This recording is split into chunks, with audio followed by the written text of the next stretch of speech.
जय जगन्नाथ पिलामाने आपण मानक स्वागत।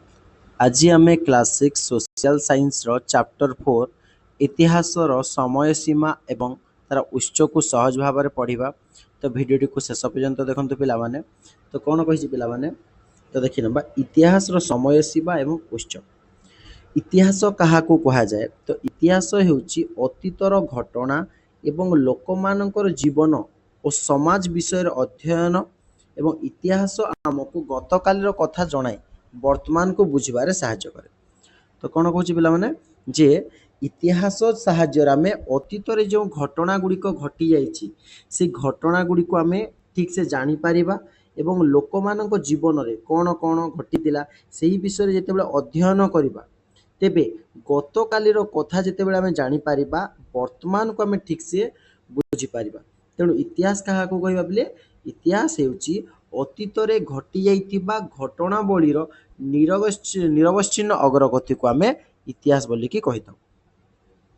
तो संग्रहालयर महत्व कौन अच्छी पिलामाने तो संग्रहालय रे पुराना मूर्ति गुड़िक अलंकार एवं अन्यान्य ऐतिहासिक वस्तु ऐतिहासिक माने इतिहास रे जो वस्तु गुड़िक मिलता आम ऐतिहासिक कहवा। तो संग्रहालय आम ये सब मिल पार। तो यही सब को देखिकी आम से समय घटी इतिहास बा समाज रो परिकल्पना विषय जानीपर। यही वस्तु गुड़िक आमको पुरातन लोक मान जीवन और संस्कृति विषय जन था से समय लोक मानकर जीवन किपरि कटुला सेमानकर संस्कृति किपरि थिला तांकर अर्थनीति किपरि थिला तांको सामाजिक रीतिनीति ये सब आम क्यों जानीपर ये मूर्ति अलंकार एवं मुद्रा जोटा कि आमको संग्रहालय मिलता है। एवं संग्रहालय क्योंठी अच्छी भुवनेश्वर जोटा कि ओडिशार राज्य संग्रहालय होची भुवनेश्वर। यह 1932 मसीह प्रतिष्ठा कराइला। तो एबे चिंता करिबा जे ऐतिहासिक समय को आमे किपरि मापी पारिबा।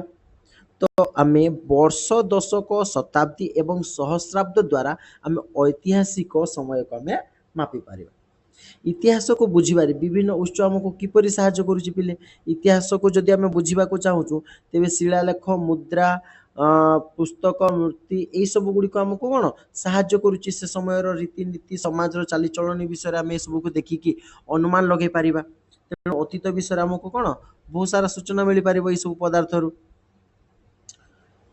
संग्रहालय तो देखी ना पिला संग्रहालय महत्व कौन। तो नेक्स्ट देखा जे आदिम मनीष माने किपरि बंचुतिले से समय पिले आदिम मनीष एबे जो मनीष अच्छा ताको आम आज मनीष कहूँ आदिम मनीष माने पुराना मनीष।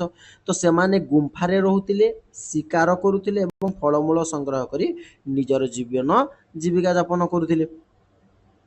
तो अतीत विषय जानिबा आमे विभिन्न ऐतिहासिक उत्स व्यवहार। तो आमे इतिहास विषय जदि जानिबा पई चाहूछु पिला माने तेबे हमको कौन करने को पड़ो इतिहास रे जो उत्स गुड़िक व्यवहार करूला से इतिहास रो उत्स को देखिकी बा उपादान को देखिकी आम इतिहास विषय जानीपर।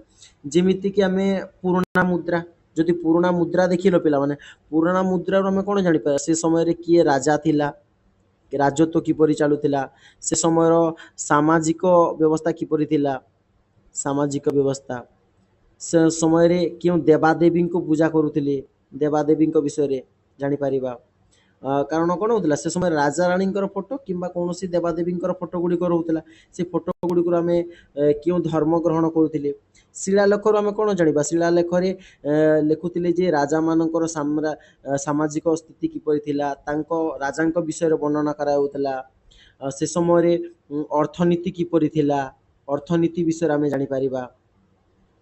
आउ कौन जानीपर तो से पुस्तक विभिन्न पुस्तक गुड़िक कौन जिते बड़े पुस्तक गुड़िक कौन तीन भाग में विभक्त कराइला गोटे है धार्मिक जो थे कि धर्म विषय लिखा जाऊला गोटे होता ऐहिक ऐहिक एवं तृतीयटी थिला वैदेशिक वैदेशिक विवरणी वैदेशिक विवरणी जेनटा कि आम विदेश जो व्यक्ति मैंने आसी से विषय आम जानीपर। से भली ए समय मूर्ति गुड़िक आम जदि देखा से समय क्यों धर्म गुड़िक क्यों माने शैव धर्म थिला शैव शक्ति को शक्तिर उपासना करते शाक्त कहला वैष्णव धर्म थिला वैष्णव धर्म प्रकृति को पूजा करुले ଏଇଭଳି ବିଭିନ୍ନ ଧର୍ମ ବିଷୟରେ ଆମେ ମୂର୍ତ୍ତିକୁ ଦେଖି ଜାଣିପାରିବା। ସେଇଭଳି ଯଦି ଆମେ କ'ଣ ଯଦି ହାଡ଼ ଏବଂ ଜୀବାଶ୍ମକୁ ଦେଖିବା, ହାଡ଼ ଏବଂ ଜୀବାଶ୍ମକୁ ଯଦି ଦେଖିବା, ହାଡ଼ରୁ କ'ଣ ସେ ସମୟରେ ଜାଣିପାରିବା ଯେ ଶବଦାହ ଯେତେବେଳେ ଶବ ସଂସ୍କାର କରୁଥିଲେ, ସେ ସମୟରେ ଶବ ସଂସ୍କାରକୁ ମାଟି ତଳେ ପୋତି ଦେଉଥିଲେ। ମାଟି ତଳେ କ'ଣ ପୋତି ଦେଉଥିଲେ। ସେଇ ସମୟ ଜୀବାଶ୍ମରୁ ସେ କେଉଁ କେଉଁ ସ୍ଥାନରେ ଘର କରିକି ରହୁଥିଲେ, କେଉଁ ସ୍ଥାନରୁ ପ୍ରଥମେ ସଭ୍ୟତା ଷ୍ଟାର୍ଟ ହେଇଥିଲା, ଆରମ୍ଭ ହେଇଥିଲା। ଯେମିତିକି ପ୍ରଥମ ସଭ୍ୟତା କ'ଣ ମହେଞ୍ଜୋଦାରୋରୁ ଷ୍ଟାର୍ଟ ହେଇଥିଲା ପିଲାମାନେ। ମହେଞ୍ଜୋଦାରୋ ତ ମହେଞ୍ଜୋଦାରୋରୁ ଷ୍ଟାର୍ଟ ହେଇଥିଲା ପିଲାମାନେ। ମହେଞ୍ଜୋଦାରୋ ଯେଉଁଟାକି ଆମ ରାବି ନଦୀ ଏବଂ ସିନ୍ଧୁ ନଦୀ କୂଳରେ ଥିଲା। ରାବି ଏବଂ ସିନ୍ଧୁ ନଦୀ କୂଳରେ ଥିଲା। ତ ଏସବୁରୁ ଆମେ ସେ ସମୟରେ କିପରି ଘର ତିଆରି କରାଯାଉଥିଲା, ତ ଆମେ ଏଥିରୁ କ'ଣ ପ୍ରମୁଖତଃ ସେଠାରେ ପ୍ରଥମେ ସାମାଜିକ ସ୍ଥିତି ଦେଖା ଦେଇଥିଲା ବୋଲି ଆମେ ଏଥିରୁ ସମ୍ପୂର୍ଣ୍ଣ ଭାବରେ ଜାଣିପାରୁଛୁ। ସାମାଜିକ ସ୍ଥିତି ପ୍ରଥମେ ସେଠାରେ ଦେଖା ଦେଇଥିଲା। ତ ସେଠାରେ ସେମାନେ ଲୋକମାନେ ଆଗ ଘର କରିକି ରହିଥିଲେ। ମହେଞ୍ଜୋଦାରୋ ସଭ୍ୟତା, ହରପ୍ପା ସଭ୍ୟତା, ଯାହାକି ବର୍ତ୍ତମାନ ହରିୟାଣାରେ ଲୋକେଟେଡ୍ ଅଛି ପିଲାମାନେ। ନେକ୍ସଟ ଆଉ କ'ଣ ପୁରାତନ ଘର ଏବଂ ମନ୍ଦିରର ଅବଶେଷ ଗୁଡ଼ିକ ଜାଣିପାରିବା। ଏ ଘର ଗୁଡ଼ିକ ଯେଉଁଟାକି ଆମ ମହେଞ୍ଜୋଦାରୋ, ହରପ୍ପାରେ ଦେଖିବାକୁ ମିଳିଛି। ମନ୍ଦିରର ଅବଶେଷ ଯେମିତିକି ଦ୍ୱାରିକା ମନ୍ଦିର ଏବେ ସମୁଦ୍ର ଅତଳ ଜଳରେ ଲୀନ ହୋଇଯାଇଛି। ଏହିସବୁ ଆମକୁ ପୁରୁଣା ଲୋକଙ୍କର ଜୀବନ, ସଂସ୍କୃତି ଏବଂ କିପରି ତାଙ୍କର ଘଟଣା, କେଉଁ କେଉଁ ଘଟଣା ଗୁଡ଼ିକ ଘଟିଥିଲା, ସେହି ସବୁ ବିଷୟରେ ଆମେ କ'ଣ ସମ୍ପୂର୍ଣ୍ଣ ତଥ୍ୟ ଜାଣିପାରିବା। ସୋ ଏ ମୁଖ୍ୟ କଥା କ'ଣ ଏଠାରେ ଯେ ଇତିହାସ ହେଉଛି ମାନବର ଅତୀତର ଅଧ୍ୟୟନ। ମାନେ ଅତୀତରେ କେଉଁ ସବୁ ଘଟଣା ଘଟିଛି ତାହାକୁ ଆମେ ସେତେବେଳେ ଜାଣିପାରିବା ଯେତେବେଳେ ଆମେ ଇତିହାସକୁ ଅଧ୍ୟୟନ କରିବା। ତେଣୁ ଇତିହାସକୁ ଆମକୁ ଜାଣିବା ନିହାତି ଜରୁରୀ। ଇତିହାସ ବିନା ଆମେ ଆଗକୁ ବଢ଼ିପାରିବା ନାହିଁ। ଅତୀତକୁ ଜାଣିଲେ ବର୍ତ୍ତମାନକୁ ଭଲ ଭାବରେ ବୁଝିପାରିବା। ଯଦି କୌଣସି ଭୁଲ ହୋଇଛି ଅତୀତରେ, ଆମେ ସେହି ଭୁଲକୁ ଦୋବାରା କରିବା ନାହିଁ। ତେବେ କେତେବେଳେ ଜାଣିବା? ଯେତେବେଳେ ଆମେ ଇତିହାସକୁ ପଢ଼ିବା। ତେଣୁ ପୃଥିବୀର ଇତିହାସ ବହୁତ ପୁରୁଣା, କିନ୍ତୁ ମନୁଷ୍ୟର ଇତିହାସ ତାହାର ଏକ ଛୋଟ ଅଂଶ। ଯେମିତିକି ଗୋଟିଏ ବୋର୍ଡ଼ରେ ଏକ ବିନ୍ଦୁ ସଦୃଶ ହେଉଛି ମଣିଷର ଇତିହାସ। ଇତିହାସ ତ ବହୁତ ପୁରୁଣା, ଆମେ ସମ୍ପୂର୍ଣ୍ଣ ଇତିହାସ ତ ଜାଣିପାରିବା ନାହିଁ, କିନ୍ତୁ ମନୁଷ୍ୟର ଯେଉଁ ଇତିହାସ ରହିଛି ସେହି ବିଷୟରେ ଆମେ ଏହି ପାଠରେ ସମ୍ପୂର୍ଣ୍ଣ ଭାବରେ ଜାଣିବା ପିଲାମାନେ। ତ ଦେଖିବା ବେଲେ ସଂକ୍ଷିପ୍ତ ପ୍ରଶ୍ନ କ'ଣ କହୁଛି ଯେ କ୍ୱେଶ୍ଚିନ୍ ଦେଇଛି ଯେ ଇତିହାସ କ'ଣ? ଇତିହାସ ବେଲେ କ'ଣ? ତ ଇତିହାସ ହେଉଛି ମାନବର ଅତୀତର ଅଧ୍ୟୟନକୁ ଆମେ ଇତିହାସ ବୋଲିକି କହିଥାଉ। ଅତୀତରେ ଯେଉଁ ଘଟଣା ଗୁଡ଼ିକ, ଅତୀତ ବିଷୟରେ କିପରି ଜାଣିବା? ଆମେ ଐତିହାସିକ ଉତ୍ସ ବା ଇତିହାସରେ ଯେଉଁ ଉପାଦାନକୁ ନେଇକି ଆମେ ଅତୀତ ବିଷୟରେ ଜାଣିପାରିବା। ଅତୀତକୁ ଜାଣିବା କାହିଁକି ଜରୁରୀ? ତମକୁ ଜାଣିବାର କିଛି ଜରୁରୀ ଅଛି କି ପିଲାମାନେ? ତ ଅତୀତକୁ ଜାଣିବା ଜରୁରୀ ଅଛି ନା। ବର୍ତ୍ତମାନକେ ବୁଝିବାର ଲାଗି ହେଲେ ଆମକୁ ଅତୀତକୁ ନିହାତି ଜାଣିବା ଦରକାର। ଜୀବାଶ୍ମ କ'ଣ? ପ୍ରାଚୀନ ଜୀବଜନ୍ତୁ କିମ୍ବା ଉଦ୍ଭିଦର ସେଇ ଅବଶେଷକୁ ଆମେ ଜୀବାଶ୍ମ ବୋଲିକି କହିଥାଉ। ଭୂବିଜ୍ଞାନୀ କ'ଣ? ଅତୀତ ବିଷୟରେ ଜାଣିବା ପାଇଁ ବିଭିନ୍ନ ବିଜ୍ଞାନୀ ମାନେ ଗବେଷଣା କରିଥିଲେ ପିଲାମାନେ। ତ ସେ ଭିତରୁ ଆମେ ଜାଣିବା ଯେ ଭୂବିଜ୍ଞାନୀ ବା ଜିଓଲୋଜିଷ୍ଟ କ'ଣ? ଯିଏ ପୃଥିବୀ, ମାଟି, ପଥର, ପାହାଡ଼, ପର୍ବତ, ନଦୀ, ସମୁଦ୍ର ଇତ୍ୟାଦି ଅଧ୍ୟୟନ କରନ୍ତି, ତ ତାକୁ ଆମେ ଭୂବିଜ୍ଞାନୀ ବା ଜିଓଲୋଜିଷ୍ଟ ବୋଲିକି କହିଥାଉ। ପୃଥିବୀର ଇତିହାସ ବିଷୟରେ ସେମାନେ ସୂଚନା ଦିଅନ୍ତି। ଜୀବାଶ୍ମ ବିଜ୍ଞାନୀ କାହାକୁ କହିବା? ଜୀବାଶ୍ମ ବିଜ୍ଞାନୀ ଅର୍ଥ ଯେଉଁମାନେ ପୁରାତନ ଉଦ୍ଭିଦ, ଜୀବଜନ୍ତୁ ଓ ମଣିଷର ଜୀବାଶ୍ମ ବିଷୟରେ ଅଧ୍ୟୟନ କରନ୍ତି, ତାକୁ ଆମେ ଜୀବାଶ୍ମ ବିଜ୍ଞାନୀ ବୋଲିକି କହିଥାଉ। ଯେଉଁମାନେ କି ଲକ୍ଷ ଲକ୍ଷ ବର୍ଷ ପୂର୍ବର ଜୀବନ ବିଷୟରେ ଜଣାଇଥାନ୍ତି ଆମକୁ। ନୃତତ୍ତ୍ୱବିଦ ବୋଇଲେ କ'ଣ ପିଲାମାନେ? ନୃତତ୍ତ୍ୱବିଦର ଅର୍ଥ ହେଲା ଯେ ମାନବ ସମାଜ ଏବଂ ସଂସ୍କୃତି, ମାନବ ସମାଜ କିପରି ଥିଲା ଏବଂ ସଂସ୍କୃତି କିପରି ଥିଲା, ସେହି ବିଷୟରେ ଯିଏ ମାନେ ଅଧ୍ୟୟନ କରନ୍ତି ଏବଂ ଗବେଷଣା କରିକି ରଚନା କରନ୍ତି ପୁସ୍ତକ ଗୁଡ଼ିକ, ସେହି ଐତିହାସିକ ମାନଙ୍କୁ ଆମେ ନୃତତ୍ତ୍ୱବିଦ ବୋଲିକି କହିଥାଉ। ପୁରାତନ କାଳରୁ ବର୍ତ୍ତମାନ ପର୍ଯ୍ୟନ୍ତ ମଣିଷର ଜୀବନଶୈଳୀ ବିଷୟରେ ମାନେ ଆମକୁ ଜଣାଇଥାନ୍ତି। ନେକ୍ସଟ ଆସିଲା ପ୍ରତ୍ନତତ୍ତ୍ୱବିଦ ପିଲାମାନେ। ପ୍ରତ୍ନତତ୍ତ୍ୱବିଦର ଅର୍ଥ ହେଲା, ପ୍ରତ୍ନତତ୍ତ୍ୱବିଦ ବୋଲେ ଆମେ କ'ଣ ବୁଝିବା? ପୁରୁଣା ଉପକରଣ, ମୂର୍ତ୍ତି, ହାଡ଼, ମୁଦ୍ରା ଏବଂ ଅନେକ ଅବଶେଷକୁ ଖୋଳିକି ଅଧ୍ୟୟନ କରନ୍ତି। ଆଉ ସେହିଥିରୁ ଆମେ ଅତୀତର ଜୀବନ କିପରି ଥିଲା ବୁଝିପାରୁ। तो सेही माने जेउ माने हमको एही विषय रे तथ्य जोगाई देइथांती तांको आमे प्रत्नतत्त्वविद बोली कि कहिथाउ, आर्कोलॉजिस्ट बोली कि कहिथाउ। इतिहासर समय गणना पिले एबे जेमती समय गणना करायाउची इतिहासर मध्ये सेही समय गणना करायाउतला, जेमिति कि आमे प्रत्येक समयर समाजर समय गणना निजस्व पद्धति रे करि परिबा।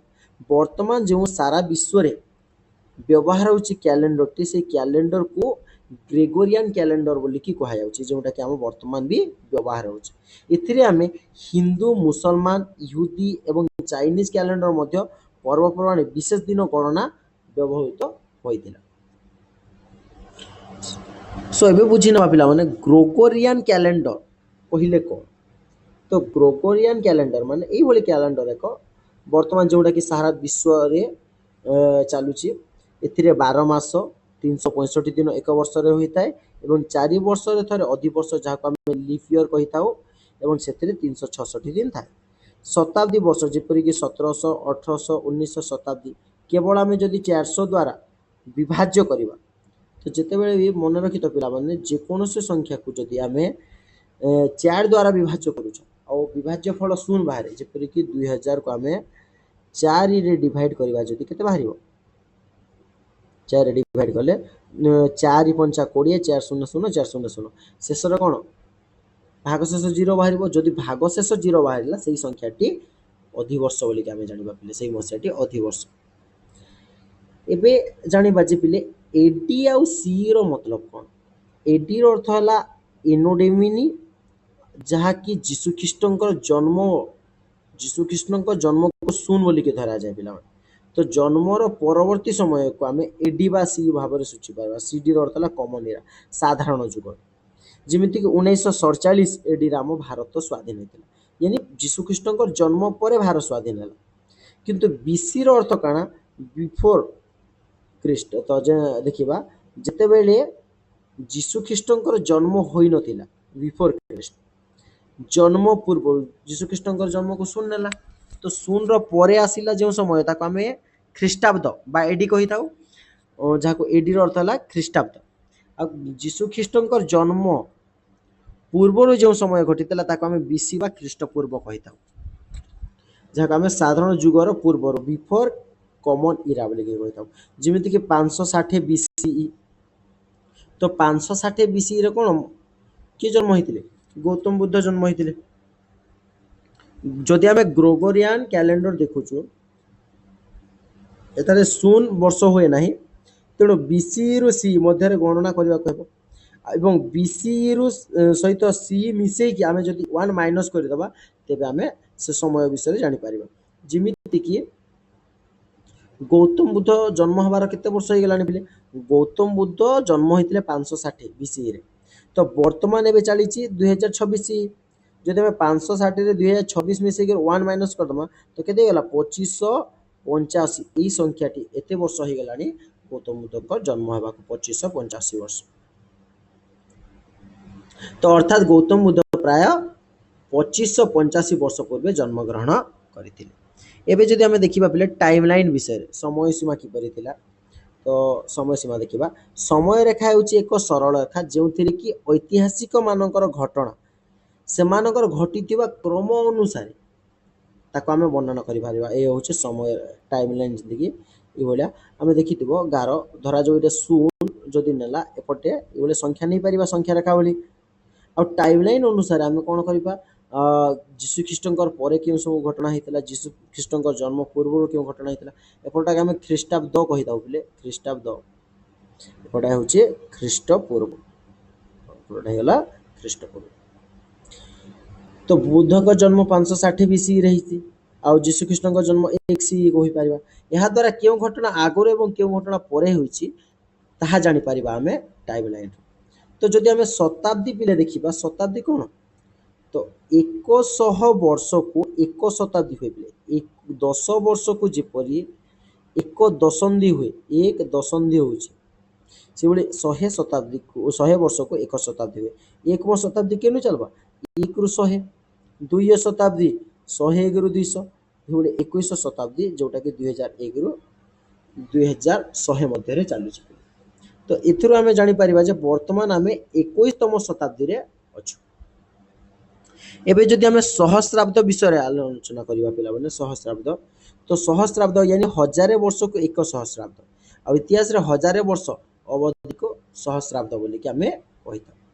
तो प्रथम सहस्राब्द कौन हम बोले प्रथम सहस्राब्द 1 रु 1000 हेबो द्वितीय सहस्राब्द 1001 रु 2000 हेबो एवं तृतीय सहस्राब्द 2001 रु 3000 हेबो। तो आमे वर्तमान तृतीय सहस्राब्द रे रहछु। बीसी सहस्राब्द जदि देखिबा प्रथम बीसी सहस्राब्द 1000 बीसी रु 1 बीसी रे जोटा कि गणना कोन होय पछकु नै जाय गणना पछकु नै जाय। एबे जानिबा जे पंचांग कोन पिला मान पंचांग कहिले कोन पंचांग रो अर्थ हला पंचांग एक भारतीय कैलेंडर जोटा हमें सूर्य और चंद्र गति ऊपर आधारित आलोचना करि पारिबा। तो पंचांग 5टी अंश को नै गठित। तो प्रथमे आसी जीवो तिथि नक्षत्र बार जोग एवं करण यही 5टी को नै कि पंचांग गठित पिला मान पंचांग पंचांग गठित। तो पंचांगर व्यवहार जदि देखिबा बेले पंचांग हम क्यों काम रे आसीबो पर्वपर्वाणी रो तारीख जानि परिबा सूर्योदय एवं सूर्यास्तर समय जानि परिबा सूर्योदय एवं चंद्र ग्रहण मध्य सूचना पाइबा एवं शुभ दिन गुडी को हमें एथिरो पंचांग हमें जानि परिबा पिला। सो नेक्स्ट देखिबा जे पिले इतिहास जानिबा पई ऐतिहासिक माने विभिन्न उत्सरु कोन करथिले सूचना संग्रह करथिले विभिन्न उत्सरु आ से माने कोनोसी गोटे उत्स उपर निर्भर करती ना अनेक उत्स को तुलना करती हुए तो गोटे उत्स भूल भी हो तेणु केबे केबे भिन्न भिन्न उत्स तथ्य दी गला बेले जहाँ इतिहास विश्वसनीय करे एवं आउ केबे केबे क्यों उत्स गुड़िक सृष्टि होता से सब को से जानी पारे एवं ऐतिहासिक माने से उत्स को अधिक ठीक भाव में जांच करें तेणु अधिक उत्स गुड़िक से अनुध्यान करुले। इतिहास गवेषणा अनेक विशेषज्ञ योगदान करिसंती ऐतिहासिक जो माने इतिहास रचना करती प्रत्नतत्वविद बा आर्कोलॉजिस्ट शिलालेख विशेषज्ञ नृतत्वविद ये साइंटिस्ट माने थिले पिला माने एवं भाषा एवं साहित्य विशेषज्ञ माने तांको ठार हम अनेक अवगत सूचना पाई पारु। आधुनिक विज्ञान मध्य इतिहास को बुझिबार हमको बहुत साहाय्य कर आधुनिक इतिहास मध्य हमको बहुत साहाय्य कर प्राचीन जलवायु रासायनिक एवं जेनेटिक ये सब अध्ययन द्वारा अतीत विषय कौन नुआ नुआ तथ्य मिल पारुछि पिला माने। जेनेटिक्स बोले कौन ये हूँ विज्ञान एक शाखा जहाँ अध्ययन रे जे वंशर गुण गुड़िक किपरि पीढ़ी रु अन्य गोटे पीढ़ी को अवतरण करिवो। सांप्रतिक इतिहास जानिबा पई आमको खबर कागज टेलीविजन इंटरनेट एवं अन्य गणमाध्यम साहाय्य उत्स अटे। तो सार कथा जिपरि इतिहास केवल पुस्तक नुहे विभिन्न उत्स एवं विज्ञान अध्ययन सहायतार अतीत को कौन करुछि साहाय्य करुछि। तो मानव इतिहास कौन पिला माने मानव इतिहास जेमिति कि आम होमो सापियंस आसिले समय रे होमो सापियंस तो बा बुद्धिमान मनीष 3 लाख वर्ष पूर्वे पृथ्वी रे बसवास करुछंती एवं तथापि समग्र इतिहास तुलना एक छोट अंश मात्र पृथ्वी रे बसवास करुछंती तथापि आज पृथ्वी रे देखिबा तेब इतिहास कौन बहुत छोट आइले। आदिमानव जीवन बहुत कष्ट रे थिला सेमाने वन्य जंतु पाणीपाग और अन्य प्राकृतिक विपदर सम्मुखीन होइचंती आदिमानव गुड़िक। तो सेमाने एकाकी न रही कौन करते सेमाने दलगत भाव रोते पूर्व एका एका रोते किंतु परवर्ती समय दलगत भाव परस्पर को साहाय्य कर पारुथिले एवं खाद्य संग्रह कर आनिबा किंबा आश्रय गोटे स्थान अन्य स्थान को जाउथिले खाद्य खोजुथिले आ कौन आश्रय देखुथिले। तो आदिमानव माने शिकारी एवं संग्रहकारी मध्य थिले विभिन्न जीवों को शिकार मध्य करथिले आ सेमाने विभिन्न जिनिस संग्रह मध्य करथिले। पशुर शिकार करुथिले फलमूल कंद अन्य खाद्ययोग्य पदार्थ गुड़ी को संग्रह करथिले सेमानंकर प्रकृति प्रति विश्वास थिला जे मृत्यु परे भी जीवन थाई पारे बोली के समान भाबुथिले से लोक माने मृत्यु परे भी जीवन अछि बोली तांको मनर धारणा सृष्टि हुए भारतीय भारतीय कौन खाद्य एवं आश्रय को खोजा तो एबे आमे पशु से समय कौन करा पशु शिकार गुड़िक करा फलमूल संग्रह करुथिले खाद्य एवं संग्रह करुथिले सेमानकर प्रकृति प्रति विश्वास नथिला सेमाने कौन प्रकृति को विश्वास करुनथिले एवं मृत्यु पर जीवन पुणी थे थाई पारे बोली सेमान धारणा मरीगला पर भी आम आसिकी जानी पारुथे ना पिले मरीगला पर भी जड़े आत्मा केबे भी मृत्यु हुए ना बोली मनर धारणा सृष्टि हुए आत्मा तांको पई अमर बोली थिला तो एबे कौन मन रखिया पिले होमोसापियंस यानी बुद्धिमान मनुष्य बुद्धिमान लोक को आम होमोसापियंस कहबा 2 लाख वर्ष रो मनुष्य कौन अस्तित्व आरंभ होता 2 लाख वर्ष पूर्व एवं आदि मानव भावे से दल रोते से शिकार खाद्य संग्रह कर निजर जीवन जीविका करुले प्रकृति एवं परवर्ती जीवन मध्य से किसी संपर्क विश्वास करुले आदिम मनीष माने अस्थायी जीवन गुंफा एवं पत्थर आश्रयस्थली बसवास करुले से निजस्व भाषा परस्पर सह कौन जोगजाग करुले किंतु सही भाषा गुड़ी को आज आउ व्यवहार हुए ना पिला माने समय सहित से माने निआर व्यवहार शिखिले निआ द्वारा खाद्य को रांधिबा आलोक पाइबा वन्य जंतु मान सुरक्षा पाइबा ये सब जो निआर आविर्भाव से सुविधा मिलगला पिला माने से माने पत्थर तैयारी विभिन्न उपकरण गुड़िक जपरी कुराड़ी ब्लेड वर्षा ये सब अग्रभाग मान तैयारी करुथिले एवं विश्व में अनेक सारा गुंफारे मिलुवा गुंफा चित्र एवं आदिम मनीष जीवन शिकार और दैनंदिन कार्यकलाप विषय से आमको सूचना देउथिले तो परे से माने कौन कले पत्थर शंख शामुका पशुदांत ये सब गुड़िक कौन अलंकार गुड़िक तैयारी कले एवं गोष्ठी सहित विनिमय कले निज मिलमिशि सेठारे रहिले पिला तो ये जानिबा जे फसल फसल किपरि करिथिले समाने पिले तो सेमाने पृथ्वी रे एक समय बहुत ठंडा थिला पिला से समय रे पृथ्वी बहुत ठंडा थिला जहाँ को आमे बरफर जुग बा आइस एज बोली कि कहा जाउथिला किंतु जेते बेले पृथ्वी रे परिवर्तन आसला एवं पृथ्वी गरम होइते चलला आउ कोन हला से बरफ सब तरली गला एवं जलवायु जेते उष्म होवा फल बरफ सब तरली नदी गुड़ी परिवर्तित हो गला एवं जे नदी गुड़ी को आम चिरस्रोता नदी बोली कि कहूँ तो यहाँ पर मनीष जीवन में कौन है गोटे बड़ परिवर्तन आसीगला जिते जलर मिलला तो से एक स्थान में स्थायी यानी परमानेंट भाव में रही चाहते किंतु पूर्वर कौन से टेम्परारी जीवन यापन करते अस्थायी भाव में जाजाबर जीवन यापन करते चाष कर खाद्य उत्पादन करने शिखिले से गाई छेली मेंढा घुषुरी परी पशु मान पालन करने आरंभ करदे गृहपालित पशु गुड़िक भाव में रखिले नदी निकटने कौन बसवास कले घर द्वार तैयारी कले कारण सेठारे पानी भी मिलगला माटी उर्वर चाषबास पारुची पशु शिकार सेठारे पशु मैंने कौन विचरण करने को आसुचंती सेठारे पशु शिकार यहीपरि भाव मनीष कौन है संग्रहकारी जीवन रु कृषक जीवन को तार कौन परिवर्तित हो गला एवं प्रथम कृषि संप्रदायर विकास ये नदी कूल गुड़िक ही होता पिला तो आजिर भिडियोटी एतिकी बिले भिडियोटी भल लगी लाइक करंतु शेयर करंतु एवं आम चैनल को सब्सक्राइब करंतु परवर्ती भिडियो रे पुणी देखा हवा धन्यवाद जय जगन्नाथ पिला।